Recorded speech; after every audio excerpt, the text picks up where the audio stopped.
I'm J.R. Church. Welcome to today's analysis of the news. Well, when you see this on the web, you'll know that this morning I had surgery, so I'm doing this program a little ahead of time. You be praying for me while I'm recovering from the ablating of 2 tumors on my liver. And I wanted to mention to you, by the way, that our magazine for February is out. And of course, the cover story is on Gaza, the thorn in Israel's side. Along that line, I have a few stories from the Israeli news. And one is that Egypt has warned Hamas that they should accept the long-term truce offered by the Israeli government before Benjamin Netanyahu is elected prime minister. This comes from a London-based Arabic newspaper. And evidently the polls have Netanyahu ahead. So they think that Benjamin Netanyahu will be the next prime minister of Israel. And by the way, the election's coming up in just a few weeks. It's in February. The current offer conveyed to Hamas via Egyptian intelligence chief Omar Suleiman would see Israel fully open at Gaza border crossings in return for a 10-year ceasefire and the release of abducted Israeli soldier Gilad Shalit.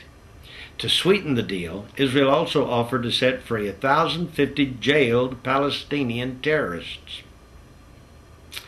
Hamas has rejected the offer because it wants freedom to start attacking Israel again much sooner than that. Well, hey, they're going to start attacking Israel whenever they want to anyway. This peace deal, even if they signed on to it, wouldn't last very long. Nevertheless, Israel is making this overture, willing to release 1,050 soldiers just to get their one soldier returned, I pray in good physical condition. And so you be praying that the Hamas will listen to Israel this time. Egypt is pressuring Hamas to accept the treaty, the ceasefire, before Netanyahu is elected, because if Netanyahu gets in there and there is no ceasefire, Katie, bar the door. That's a cliche, by the way. Europe is tired, this next news article, of pouring money into destructive Palestinian society.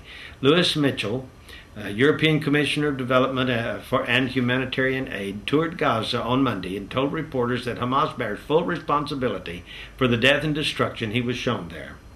Speaking from just north of Gaza City, Mitchell denounced Hamas as a terrorist organization and urged other world leaders to follow his example. Mitchell said that Europeans and other international donors are fed up with pouring money into Palestinian infrastructure only to have it destroyed when the terror groups provoke strong military action from Israel. So the pressure is on the Hamas. And here's another interesting article. A Palestinian ambulance driver this week was debunked accusations that the Israeli forces had blocked medical rescue crews from reaching wounded Palestinians in the Gaza Strip during the assault on the Hamas forces there.